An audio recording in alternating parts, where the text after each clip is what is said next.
ఇక సూర్యాపేట జిల్లా వార్తల విషయానికొస్తే సూర్యాపేట జిల్లా వ్యాప్తంగా భోగి మంటల సంబరాలు అంబరాన్ని అంటాయి. భోగి వేడుకలు అంగరంగ వైభవంగా చేసుకున్నారు. పలు కాలనీలో ప్రజలందరూ కూడా మంటలు వేసుకుంటూ భోగి వేడుకలను జరుపుకోవడం జరిగింది. ఈ వేడుకలకు మాజీ మంత్రి సూర్యాపేట ఎమ్మెల్యే జగదీష్ రెడ్డి పాల్గొన్నారు.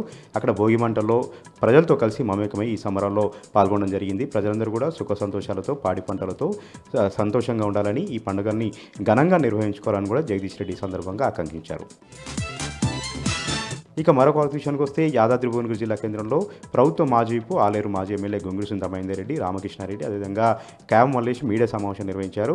నిన్న రోజంతా కూడా భువనగిరి జిల్లా కేంద్రంలో పోలీసులు చేసినటువంటి అరాచకాన్ని ఆమె తీవ్రంగా ఖండించడం జరిగింది. ఎన్ఎస్యూఐ కార్యకర్తలు, యువజన సంఘాల కార్యకర్తలు బీఆర్ఎస్ పార్టీ కార్యంపైన దాడి చేశారు. వారిని అరెస్ట్ చేయకుండా, దుండగను అరెస్ట్ చేయకుండా శాంతియుతంగా ధర్నా చేసినటువంటి బీఆర్ఎస్ పార్టీ కార్యకర్తలపైనే పోలీసులు ప్రతాపం చూపారు. ఎక్కడికక్కడ ఆర్టీసీ బస్సులు కూడా తనిఖీలు చేసి బీఆర్ఎస్ పార్టీ కార్యకర్తల్ని, సామాన్య ప్రజలను కూడా ఎక్కడికక్కడ చేసి అరాచకం సృష్టించారని కూడా గొంగుడి సుందర మహేందర్ రెడ్డి ఆగ్రహం వ్యక్తం చేయడం జరిగింది.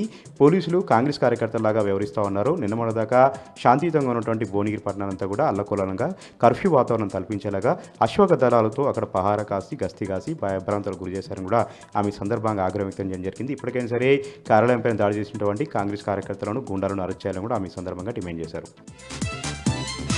ఇక మరొక విషయానికి వస్తే యాదాద్రి లక్ష్మీ నరసింహస్వామివారి క్షేత్రంలో అధ్యయనోత్సవాలు కన్నుల పండుగగా వైభవంగా జరుగుతూ ఉన్నాయి.